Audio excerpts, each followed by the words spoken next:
very good and pleasant morning to all of you present here. Pray as if God will take care of you.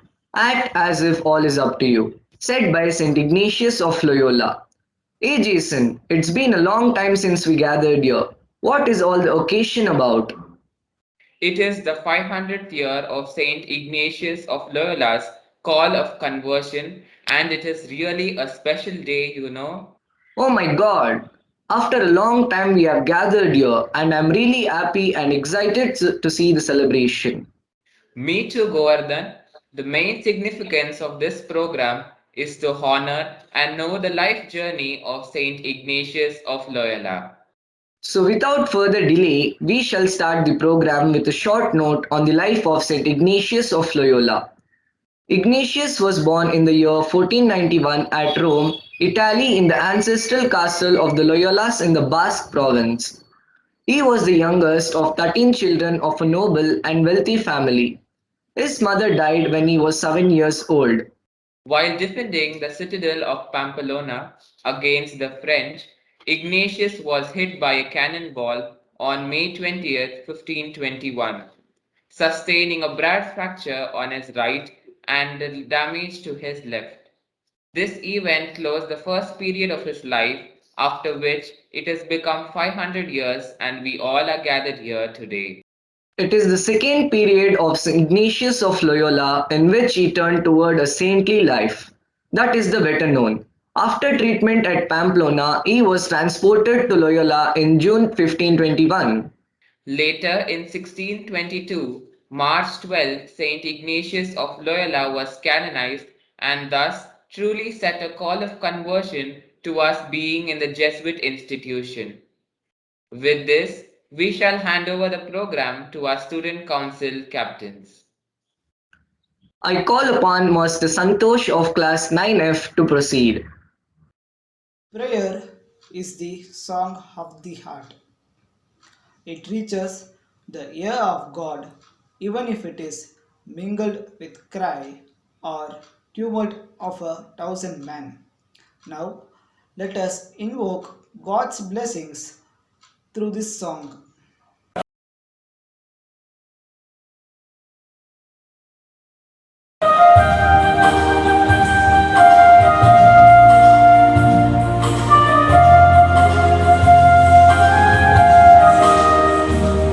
In a blessed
Thank you, friends, for helping us to mingle with God.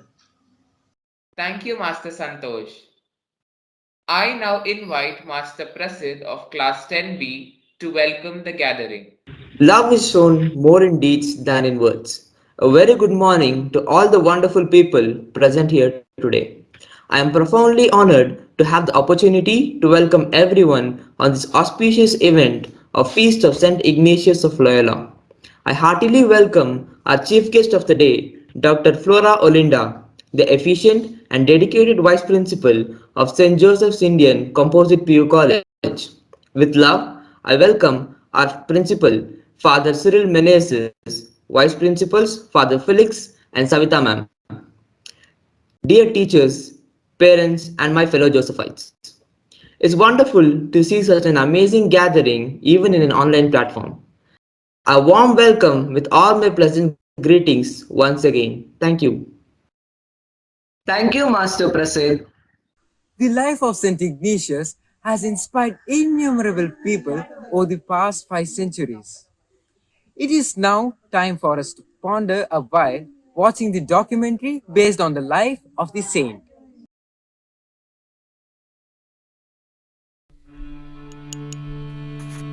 Finding God in all things.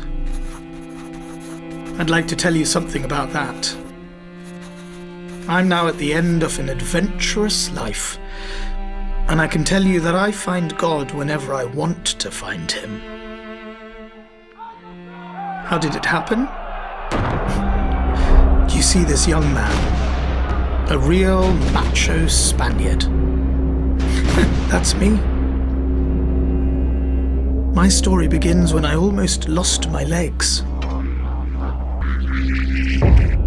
To my own amazement, there on the battlefield, my adventure with Jesus began.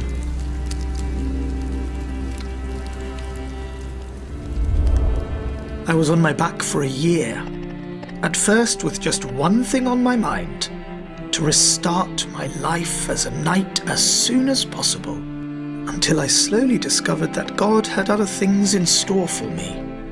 I daydreamed a lot in those days. What else was there to do? About a prominent woman, and how I would win her affection through my heroic deeds. What I wanted was a few novels about chivalry to read. But what I got was a book about the life of Jesus and a collection of stories about saints, people who followed Jesus in a special way. It surprised me that I started dreaming about these stories too. Then I imagined how I would perform the same great deeds as the saints, and that I would do even more for God than all these men and women put together. In all this fantasizing, I made a remarkable discovery. Each time I thought about my life of excess as a knight, I felt energized at first, but then I became lethargic and tired. However, when I thought of the great heroic deeds I would accomplish for God, I felt just as excited, but I remained energized afterwards and experienced deep joy, a striking difference. It turned out to be a key guide for finding God in everyday life. My desire to dedicate my life radically to God grew ever stronger. For me, that meant leaving behind the life of a knight. I decided to go to Jerusalem as a pilgrim because I wanted to be in the places where my new friend Jesus had been. This thought filled me with joy, which for me was a sign that I was on the right path. When I was still just at the start of my journey, I got into an argument with a Muslim man. I found what he said about Mary, the mother of Jesus, offensive, and it really got under my skin. He went on ahead, and I began to question myself. I believed he had insulted Mary. Shouldn't I attack him with my dagger? I would certainly have done it before, but maybe it didn't fit with this new life. I didn't know. I decided to give my donkey free rein so that it could decide. In this way, and to my own surprise, I discovered that I could entrust myself to the will of someone outside myself. I'm not alone in this. Later, when I knew better who God is and how to find Him, I wouldn't let a donkey decide, but God himself. I travelled on to the Spanish town of Manresa, where I had many new insights. In my heart, I was still a bit of a player who wanted to woo God the way I had secured the affections of women. If a saint had kneeled for 5 hours, then I prayed for 7. Another time, I decided not to eat or drink for a week. I blindly followed the example of all the saints at the same time, and it made me very unhappy. It made me so desperate that I even considered ending my life. This is not what was meant to happen. Clearly living like this was not what God was asking me to do. From this, I realized that God was inviting me to look for Him in my own personal way. It was as if my eyes were slowly opening. Bit by bit, I discovered how I could find God by listening to my deepest feelings. In this, my friendship with Jesus was a great help. I worked at it every day, praying with the stories of Jesus' life. I paid close attention to what was going on in my heart. What is He inviting me to do? In this way, I learned to discern how I could better direct my life and come to find God more easily. A year later, I made the crossing to Jerusalem by ship. Finally. Again and again, I visited the places Jesus had been. What more could I want? Standing on the ground where my friend Jesus had stood, breathing the air that He breathed. Before the journey home, I went to the Mount of Olives one more time. This is the place where Jesus ascended to heaven. Because it was forbidden to go there without a guide, I had to bribe the guard. I wanted to pray at the place where Jesus had stood for the last time. When I realized that I didn't know which direction Jesus was facing at His ascension, I went back. I wanted to know even the smallest details about Jesus. It was now clear to me that everything, absolutely everything, is centered on Him. As I was being led through the city like a criminal, my heart was filled with joy, and I felt Jesus close by. Back in Europe, I began to study. I had come to realize that you must use not only your heart to find God, but also your head. In Paris, I became friends with 6 fellow students with whom later I would found the Jesuit order. With them, I made another discovery. You can find God by devoting yourself to others. More than that, you can find Him in all things. We cared for the poor and helped others to find God in their everyday lives.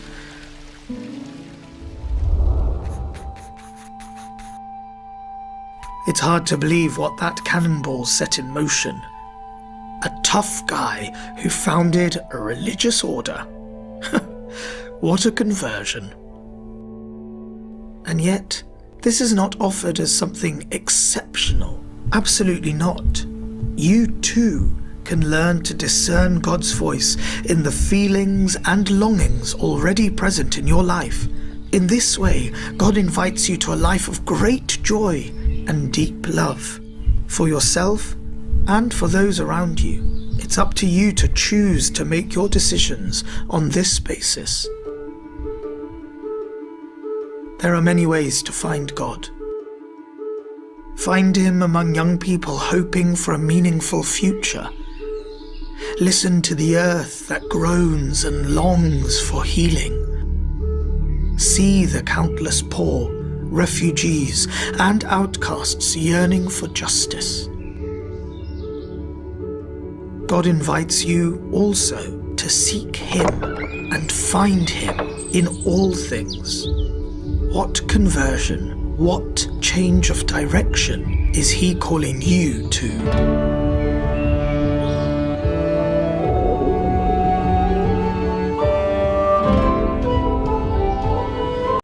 Thank you, Miss Nema, for the presentation. On this special day, we have a special person amidst us, Dr. Flora Olinda, the Vice Principal of St. Joseph Composite PU College.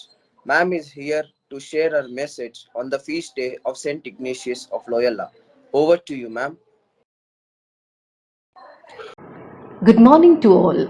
Respected Principal, Reverend Father Cyril Menezes SJ, Vice Principals, Reverend Father Felix Anand SJ and Mrs. Savita, faculty members, parents, and my dear young Josephites. At the outset, a very happy Founders' Day and happy feast to all of you.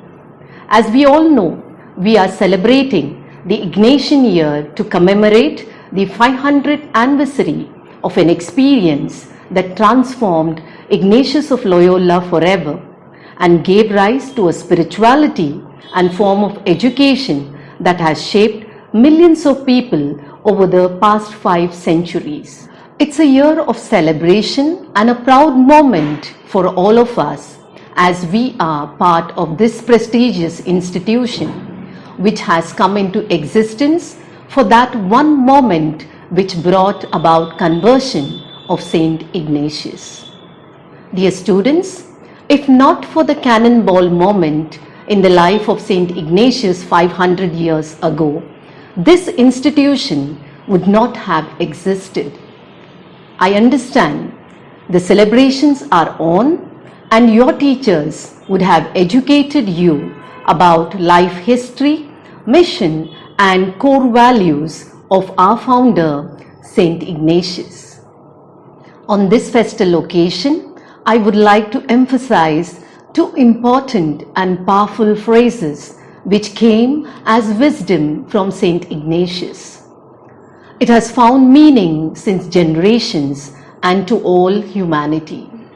First, find God in all things, and second, do all things for the greater glory of God.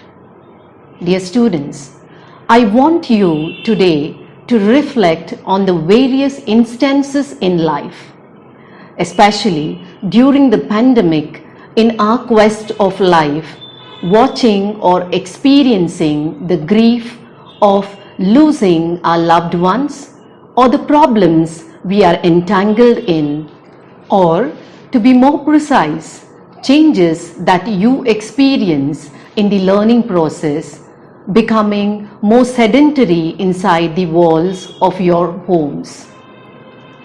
How have you taken it? Have you accepted it or surrendered to it? In our homes, are we part of the solution? Have we made it easy for the parents, the teachers, by accepting the new normal of studying online? Are we responsible enough? It's time for us to question ourselves of our existence, to reflect a little more deeper, keeping God as the center of our life. Can we reflect upon few of these questions too? Have we found the divine in people around us? Are we seeing the divine in ourselves, our family members, friends or relatives? The day we start understanding that each one is divine and also consider ourselves divine, we will contribute to forming a divine world. Yes, students, you will move beyond self-interest and self-centeredness. When we relate to God, every tiny creature in our surrounding, we create a hope-filled future. That was the awakening, the cannonball moment for our founder, St. Ignatius, in the Battle of Pamplona. Dear students, you are rich, a rich source of potential. God has endowed you with the gifts and talents, and we need to discover them and make a difference. Ignatian Values invites us today, every human, to take a moment and ask a few deep questions towards the purpose of life. Dear students, our founder, St. Ignatius,